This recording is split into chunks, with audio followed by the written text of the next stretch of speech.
सुप्रभात मेरे प्यारे बच्चों, आपका मेरे channel study with Mrs Poonam पर आपका स्वागत है। आज हम कक्षा 11 कबीर दास की पदावली के दोहों का अध्ययन करेंगे। बेटा, मैं आज आपको कबीर दास की पदावली के जो दोहे हैं इनका अर्थ समझाऊंगी। जैसे जैसे आपको समझ में आता रहे वैसे लाइक, शेयर, सब्सक्राइब और कमेंट करना ना भूलें। चलिए तो हम बिना देरी किए अपने इन दोहों का अर्थ निकालना शुरू करते हैं। बहुत दिनन थे मैं प्रीतम पाए, भाग बड़े घरी बैठे आए। मंगल चार माही मन राखो, राम रसायन रसना चासो। मंदिर माही भया उजियारा, ले सूती अपना पीऊ प्यारा। मैं रन राशि जे निधि पाई, हम ही कहाँ यहूँ तुम ही बड़ाई। कहे कबीर मैं कुछ नहीं कीन्हा, सखी सुहाग राम मोहि दीना। कबीर दास जी यहाँ परमात्मा का जीवात्मा से मिलन के बारे में यहाँ हमें बता रहे हैं और इन पंक्तियों के माध्यम से उन्होंने क्या कहा है ये हम इन पंक्तियों में अब पढ़ेंगे। बहुत दिनन थे मैं प्रियतम पाए। कबीर दास जी कहते हैं बहुत समय बीत गया मैं प्रियतम पाए, मैंने अपने उस परमपिता परमेश्वर को प्राप्त कर लिया। भाग बड़े घरी बैठे आए, और मेरा भाग्य इतना उज्जवल था कि वो मुझे क्या हुआ कि मुझे उसके लिए कहीं जाना भी नहीं पड़ा, उनके दर्शन मुझे घर बैठे ही हो गए। मंगल चार माही मन राखो, और जब वो मुझे घर बैठे ही मुझे उनके दर्शन हुए तो मेरा हृदय जो है मन ही मन में मंगल गान गाने लगा। राम रसायन रसना चासो, और मेरी जो जिह्वा थी उसने राम रसायन जैसे रस का पान किया। मंदिर माही भया उजियारा, और मेरे मन मंदिर में ज्ञान रूपी उजाला फैल गया। ले सूती अपना पीऊ प्यारा, और मेरे जब मन मंदिर में ज्ञान रूपी उजाला फैल गया तो उससे मैं इतनी भाव विभोर हो गई कि मैं उसी के साथ उसी का ध्यान करते करते सो गई।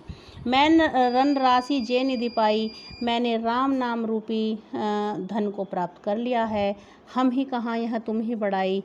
अब कबीर दास जी कहते हैं कि इसमें मेरा कहाँ बड़प्पन है। हे श्री राम, हे परमपिता परमेश्वर, इसमें तो आपका ही बड़प्पन है जो आपने आकर के मुझे दर्शन दिए।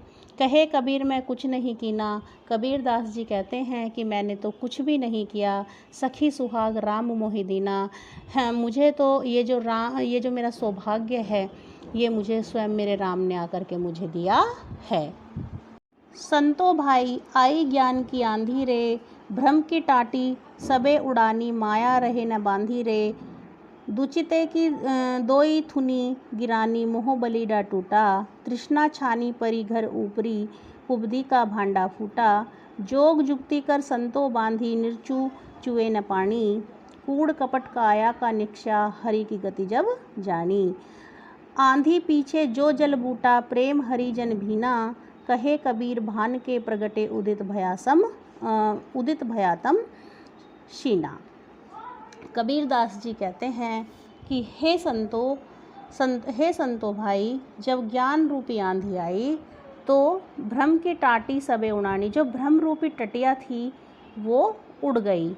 मायस रहे न बांधी रहे, और जो माया रूपी जो उसमें बंधन बंधे हुए थे वो भी अब बंधे न रह सके, वो भी खुल गए और वो भी उसी के साथ उड़ गए।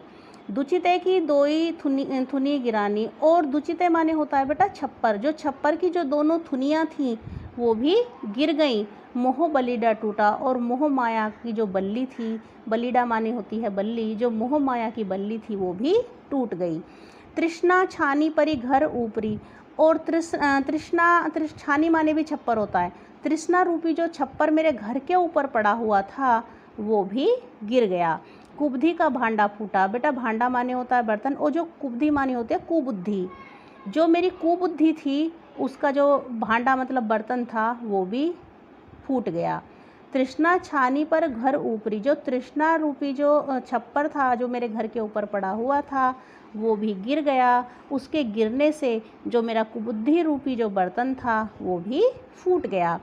जोग जुगती कर संतो बांधी, हे संतो भाई, योग की समस्त युक्तियां लगा करके योग की जितनी भी समस्त युक्तियां हैं उनको लगा करके इस छप्पर को इस तरीके से बांधो कि तुम निश्चिंत होकर के सो जाओ। निर्चु चुए न पानी, और इसमें से तनिक भी पानी ना टपके। कूड़ कपट काया का निक्षा, हरि गति जब जानी।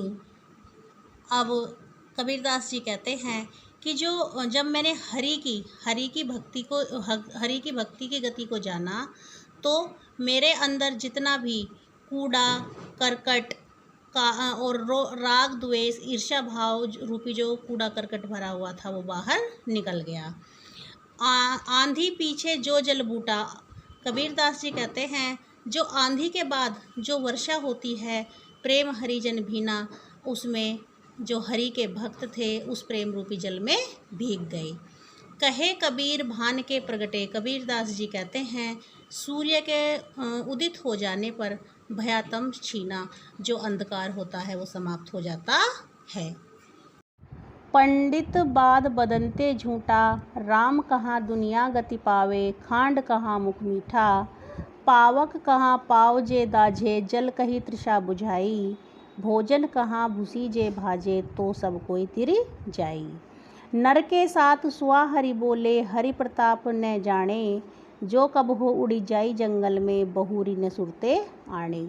साची प्रीति विषय माया सु, हरि भगतन सुहासी। कहे कबीर प्रेम नहीं उपजो, बांधो जमपुरी जासी। कबीरदास जी कहते हैं कि जितने भी ये विद्वान लोग हैं, पंडित लोग हैं, इनका ये कथन झूठा है। कौन सा कथन झूठा है बच्चों? कि राम कहाँ दुनिया गति पावे। यदि राम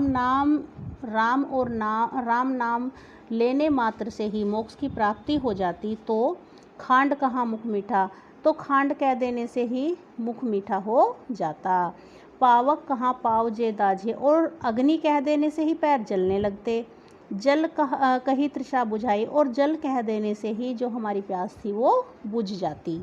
भोजन कहाँ भूसी जे भाजे, और भोजन कह देने से ही भूसी जे भाजे, हमारी जो भूख थी वो भाग जाती। तो सब कोई तिरि जाई। यदि ऐसा है, अगर राम नाम कह देने से यदि मोक्ष की प्राप्ति हो जाती, तो क्या क्या हो सकता था? खांड कह देने से मुख मीठा हो सकता था, पावक कह देने से जो है पैर जलने लगते, जल कह देने से प्यास बुझ जाती, और भोजन कह देने से भूख भाग जाती। लेकिन ऐसा नहीं है। तो सब कोई तिरि जाई, यदि राम नाम कहने से, फिर तो राम नाम कह देने से हर कोई मोक्ष को प्राप्त कर लेता। नर के साथ सुआ हरि बोले। अरे नर माने होता है बेटा मनुष्य, मनुष्य के साथ तो सुआ माने होता है तोता, मनुष्य के साथ तो तोता भी भगवान के नाम को बोल लेता है, लेकिन हरि प्रताप न जाने, लेकिन वो भगवान की महिमा को नहीं जानता है। जो कब हो उड़ जाई जंगल में, यदि उसे मौका मिल जाए और वह जंगल में उड़ जाए, तो बहुरी न सुरते आनी, उसे दोबारा से भगवान की याद नहीं आएगी, उसे दोबारा से भगवान के नाम की याद नहीं आएगी। साची प्रीति विषय मायासु, जो मनुष्य इस सांसारिक मोह माया से सच्चा प्रेम करता है, वो हरि भक्तन सुहासी, वो हरि जो हरि के भक्त बनने, ये कहते हैं ना कि हम हरि के भक्त हैं, वो सिर्फ और सिर्फ उनकी हरि के भक्तों की, भगवान के भक्तों की हंसी करवाते हैं। कहे कबीर प्रेम नहीं उपजे। कबीरदास जी कहते हैं जिसके मन में भगवान के प्रति सच्चा प्रेम नहीं उत्पन्न हुआ, वो अंत में बांध्यो जमपुरी जासी, वो अंत में उसे बांध करके यमपुरी ले जाया जाता है। यमपुरी समझते हो बच्चों? यमपुरी होती है, यमपुरी यमराज की नगरी का नाम है यमपुरी। हम न मरे मरी है संसारा, हमको मिल्या जियावन हारा।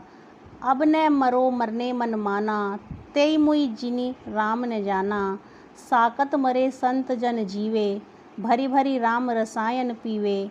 हरि मरी है तो हम हूँ मरी है, हरि न मरे हम काहे को मरी है। कहे कबीर मन जान ही मिलावा, अमर भय सुख सागर पावा। कबीरदास जी कहते हैं कि ये संसार भले ही समाप्त हो जाए, लेकिन मैं नहीं मरूंगा, क्योंकि हमको मिल्या जियावन हारा, क्योंकि मुझे जीवित करने वाला मिल गया है। अब न मरो मरने मन माना, अब मैं नहीं मरूँगा मरने मन माना, अब जब मेरी इच्छा होगी मैं तब मरूँगा। तेई मुई जिनि राम ने जाना, मरेंगे तो वो जिन्होंने राम के नाम को नहीं जाना है।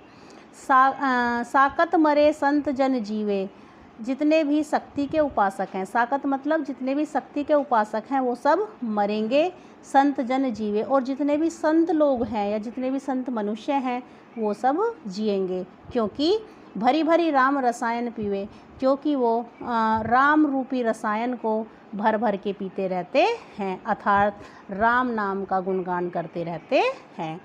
हरि मरिहे तो हमहू मरिहे, अब वो कहते हैं जैसे कि बच्चों यहाँ पे जो कबीरदास जी हैं उन्होंने अपनी आत्मा को परमात्मा में विलीन करते हुए इन लाइनों को लिखा है। कैसे, अब क्या बोलते हैं वो कि हरि मरिहे तो हमहू मरिहे, अगर परमपिता परमेश्वर की मृत्यु होती है तो हम भी मर जाएंगे। हरि न मरे हम काहे को मरिए, यदि भगवान नहीं मरते हैं तो हम काहे को मरेंगे, हम भी नहीं मरेंगे। कहे कबीर मन ही मिलावा, कबीरदास जी कहते हैं कि मैंने अपने मन को परमात्मा के मन से मिला दिया है। अमर भये सुख सागर पावा, और अब मैं अमर होकर के सुख रूपी सागर को मेरी आत्मा ने प्राप्त कर लिया है, इसीलिए अब मैं नहीं मर सकता। काहेरी नल्ली तू कुम्हानी, तेरे ही नाली सरोवर पानी, जल में उत्पत्ति जल में बास, जल में नल्ली तोर निवास, ना तली तपती न ऊपरी आगी, तोर हेतु कहूँ कासिनी लागी, कहे कबीर जे उदिक समान, ते नहीं मुए हमारे जान। कबीरदास जी कहते हैं कि बेटा ये जो दोहा है इसमें दो अर्थ हैं, एक कमलनी के पक्ष में है और दूसरा जीवात्मा और परमात्मा के पक्ष में है। तो पहले जो कमलनी के पक्ष में, मैं पहले वो अर्थ आपको बता देती हूँ। इसमें क्या कह रहे हैं कबीरदास जी, काहेरी नल्ली तू कुमलानी, हे कमलनी तू क्यों मुरझा गई है, तेरे ही नाली सरोवर पानी, तेरी तो जो नाल है वो तालाब के अंदर पानी में है, जल में उत्पत्ति जल में वास, जल में ही तो तेरी उत्पत्ति हुई है, जल में ही तो तू उत्पन्न हुई है और जल में ही तेरा बसेरा है, जल में नल्ली तोर निवास, और जल में ही हे कमल्ली तेरा निवास स्थान है। ना तली तपती न ऊपरी आगी, ना ही तो तेरी जो तली है वो तप रही है और ना ही ऊपरी आगी, और ना ही तेरे ऊपर आग है। तोर हेतु कहूँ कासनी लागी, तो हे कमल्ली तेरा प्रेम ऐसा किससे लग गया है, अर्थात तू किस चीज़ से आसक्त हो गई है जो तू प्रसन्नता को भूल गई है और मुरझा गई है। कहे कबीर जे उदिक समान, कबीरदास जी कहते हैं कि मेरी जानकारी में जो जल के सामान होते हैं, ते नहीं मुए हमारे जान, मतलब जो जल के सामान होते हैं अर्थात जिनके आसपास हमेशा जल रहता है वो कभी नहीं मुरझाते हैं। बेटा इसका एक अर्थ तो ये हो गया। अभी इसका अगर दूसरा अर्थ लेते हैं तो दूसरा अर्थ इसका जो है आत्मा परमात्मा और जीवात्मा के पक्ष में है। वो अर्थ क्या है वो मैं अब आपको बता देती हूँ। यहाँ पे कबीरदास जी क्या कहते हैं कि हे जीवात्मा तू क्यों मुरझाई हुई है।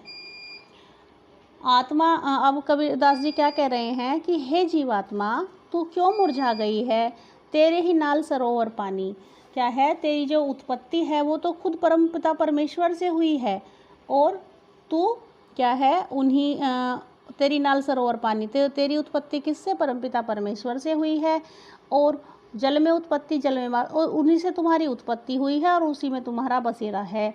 जल में नल तोरा निवास, और क्या कहते हैं कि हे जीवात्मा उसी परमात्मा में तेरा निवास स्थान है। और ना ही तो क्या होता है, ना ही तो तुझे लोभ लालच मोह माया राग द्वेष जैसी जो अग्नि है वो तपा रही हैं और तोर हेतु कहूँ कासनी लागी। तो हे जीवात्मा अब तू ये बता कि ये जो संसार है इसकी ऐसी कौन सी विषय वासना है जो तुझे परेशान कर रही है, जो तू मुरझा गई है। कहे कबीर जी उदिक समान, कबीरदास जी कहते हैं कि मेरी जानकारी में जो उस परमात्मा जो उस परमपिता परमेश्वर का अंश होते हैं या उसके समान होते हैं, ते नहीं मुए हमारे जान, तो वो कभी नहीं मरते हैं, अर्थात वो कभी भी नहीं मुरझाते हैं। तो बेटा कक्षा 11 कबीरदास की जो पदावली है ये आज यहीं पर समाप्त होती है। उम्मीद है आपको पसंद आई होगी। बेटा इसे लाइक और शेयर अवश्य करें, और आपको पढ़ने के बाद कैसा लगा प्लीज़ कमेंट भी ज़रूर करें। धन्यवाद।